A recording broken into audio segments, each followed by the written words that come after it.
Hey everybody, this is going to be another little video just going over some books I read in June. This June I've mostly read some nonfiction stuff, so unlike the last couple of videos, not going to be talking about novels as much, but figured it wouldn't provoke a riot or anything if I shook up what I was reading. So, first thing I want to talk about is the book Politics of Heroin by Alfred W. McCoy. This is a little bit of a kind of starting text or a foundational text for a lot of the reading more leftist-oriented people will do about the CIA, and I think it's foundational for a reason. It's an extremely important book in that it details in quite elaborate research done by McCoy about the relationship between the CIA's covert wars in places like Southeast Asia during the 70s or in the late 80s, early 90s in Afghanistan and other parts of the Middle East. The relationship between those wars, which were covert, as I said, so they weren't supposed to exist, and drug trafficking, because while the CIA did not directly traffic in drugs, there's some kind of conspiracy theories out there that the CIA, for example, invented crack cocaine to target the black community. That's not true. However, in both Latin America with cocaine, and then obviously cocaine becomes crack cocaine, and then in Southeast Asia and Western Asia with heroin, the CIA's covert wars, because they were secretive, required them, at least in the minds of the people making the decisions, to enlist the help of drug dealers and basically create non-enforcement zones for the trafficking of heroin and cocaine in those areas.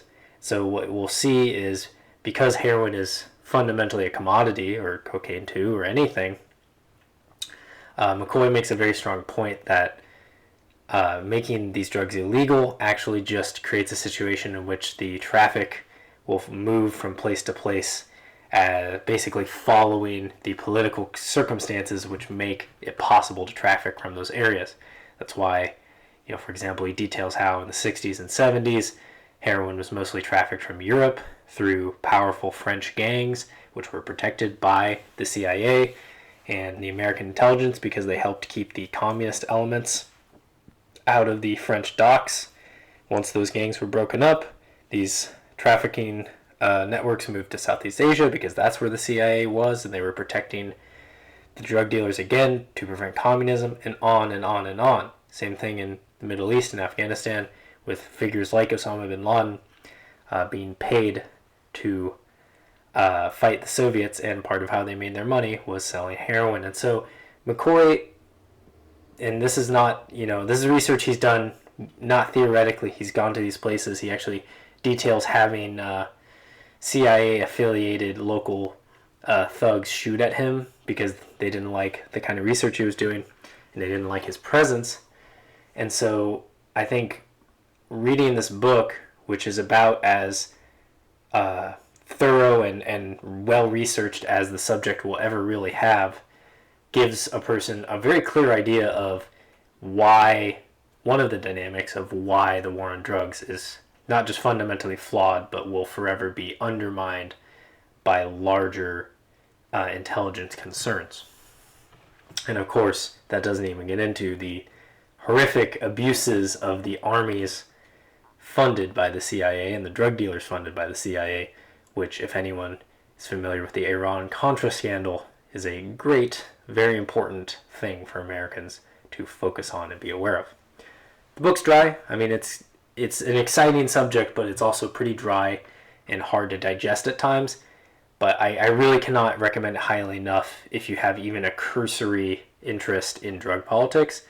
And I think it's a real shame that this book has not received the attention in the mainstream world to the degree it has. And I think it's a shame, though it's understandable why, that American politicians do not like to talk about these issues when they're discussing drug policies. Maybe 8 out of 10 if I was reading it, which I am, because this is a YouTube channel which I rate books. Funny how that worked out. But yeah, can't recommend it enough. The Politics of Heroin by Alfred W. McCoy. So next book I read was a book called Black Flags by Joby Warrick, who is a Pulitzer Prize winning journalist, and this book details the emergence of ISIS. Now, this book was written in 2015 when ISIS had just recently formed and was taking major amounts of territory in Syria and Iraq. So the main caveat I would say with this book is it's well written. It's very detailed. It has a lot of focus on the King of Jordan and the CIA's involvement in preventing ISIS's rise, and it's very well researched when it comes to the history of Al-Qaeda in Iraq, which eventually became ISIS, and its leader, all of which I was fairly familiar with coming in, but it did teach me some new things, and it just is a well-written story. It takes recent history and turns it into a comprehensive kind of narrative, almost like a spy novel kind of thing, without being overly maybe flashy or turning it into some kind of ridiculous situation which is not reflective of the reality. However, if you want to learn about ISIS, this book was only written maybe 2 or 3 years after they really became a prominent force in Iraq, so it's just not possible for this book to have the info that we now have.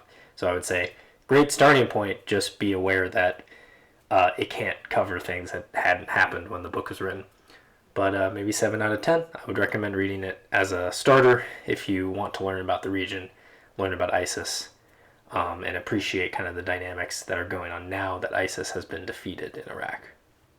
The next book I'll talk about is Fear and Trembling by Søren Kierkegaard, and if you're from Denmark and I just butchered that name, sorry.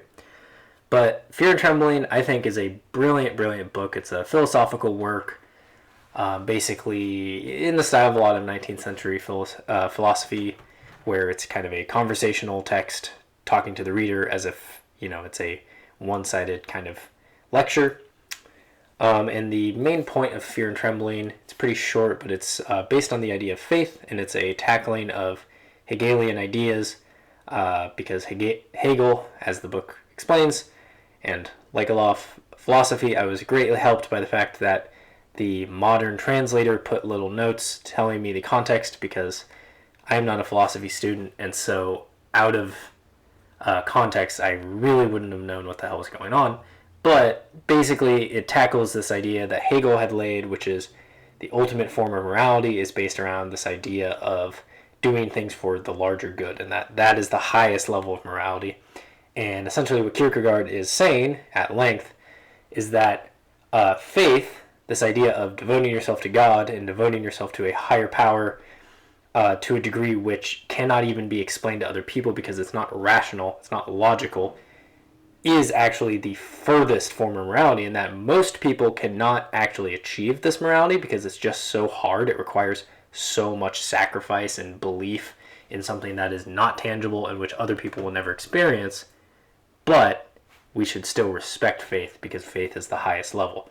It's okay to not achieve faith, but you have to be able to respect it. And to go through and elaborate on this theme, he talks extensively about the story of Abraham in the Bible, in which God tells Abraham to sacrifice his only son, and Abraham does it, except God intervenes. And the whole point Kierkegaard is trying to make is he does not do it because his sacrificing his son is good for society or better for society. In fact, it's the opposite.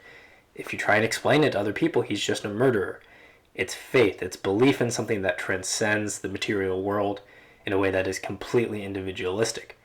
I find this extremely powerful. I'm someone who is not raised religious, and so these ideas are kind of new to me. And I think that coupled with the reading of Dostoevsky that I've been doing, particularly finishing up the biography, which I read recently of him by Joseph Frank, and talking about Dostoevsky's visions of faith in his work, I think combined with Fear and Trembling is a really great kind of comprehensive look at Christian philosophy, which was made in the 19th century amid a time when religious devotion and social justice were quite coupled together in some ways.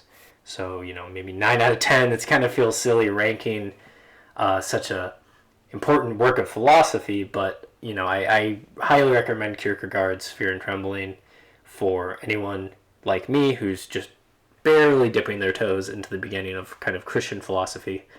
And I think it's a great starting point, and I look forward to reading more of Kierkegaard's work in the future. Next book I'd like to talk about, I'll not give a whole lot of time to because I really didn't enjoy it very much. It's called The Honored Society by Petra Reski. It's a kind of mediation on her time that she spent researching the mafia in Italy and doing quite a bit of reporting from Sicily about the mafia there. And while I certainly respect Reski's work as a reporter, I mean, she clearly knows a lot about the Sicilian mafia. She's clearly well-versed, has put in the time to really be truly an expert. The book itself is not well written. The use of similes is just terrible. I mean, you know, lots of moments where she's describing something and she says, something like the church was like an old man, and then she'll give another simile for something else, and then another one. I mean, 3, 4, 5 really hacky similes in a row. And in general, the book is not reporting. It's kind of her just hanging out in Sicily, feeling emotional and remembering all these moments in which the mafia did terrible things, and kind of just dwelling on the corruption in Sicilian society. So I don't know. I think it's a bit of a, for lack of a better word, masturbatory exercise in just reveling in the work that she's done over the decades. And so I think as a book for an outside person who is not jaded and fucked up from years of being in mafia-controlled Sicily, not very readable, not very successful in whatever it was trying to achieve. So maybe 5 out of 10. I would recommend Roberto Saviano's Gomorrah. That is a very artfully put together novel, kind of surreal, but based on real experiences, account of living in Naples and being among the, it's not the mafia, it's the Gomorrah, but it's the same equivalent thing for Naples.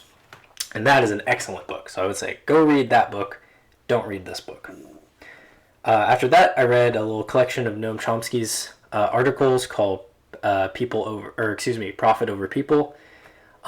These are all articles from the 90s, early Clinton years. A lot of it has to do with NAFTA and just kind of ruminating on the hypocrisies of free trade. And then, in particular, I liked his article on the Zapatista uprising, which was taking place at the same time NATO was being enacted. It was essentially a form of group protest against NATO. Not NATO, against NAFTA. NAFTA. NATO, completely different thing. Please excuse me. But anyway, obviously it's the 1990s when he's writing this, and it's all very much current events, so it's not at all directly related to what's going on in the modern day, but I think Chomsky is such a useful guide for leftist thought, has such a way with words, has such a clarity in his rhetorical style that I think it's worth reading if you're even somewhat familiar with the topics he's covering, because I think he can eloquently explain some talking points which are still relevant today. I mean, global free trade agreements are still a big deal, even if both Trump and Sanders ran on platforms questioning them, which of course, given that fact, Chomsky's critiques are more important than ever to understand. And finally, just to round it out, took me about a month and a half, but I finished reading Demons by Dostoevsky, his novel about a clique of socialist revolutionaries in a small town in Russia. It's hard to even describe this book in a few words. It's very long, and it's, I think, brilliant. I would love to do a longer video just about it. But like Notes from Underground, like The Idiot, like a lot of his books, manages to have scenes that are incredibly funny, even though they're about specific Russian political dynamics from 160 years ago. Manages to have scenes which are heart-rendingly sad, intensely scary and disturbing.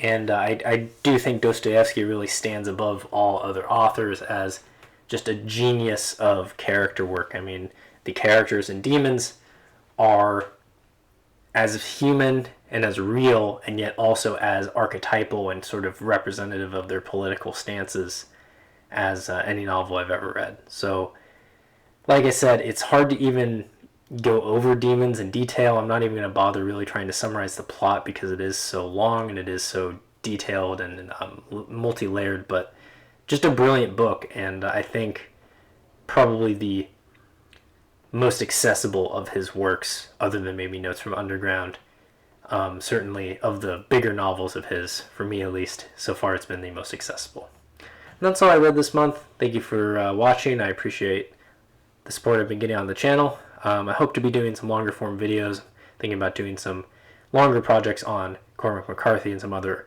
authors. Hopefully stop talking about Dostoevsky, because I'm sure everyone has gotten it through their heads that I enjoy his books. But yeah, so feel free to leave comments and let me know what you think, and if you have any suggestions for what you'd like me to read next.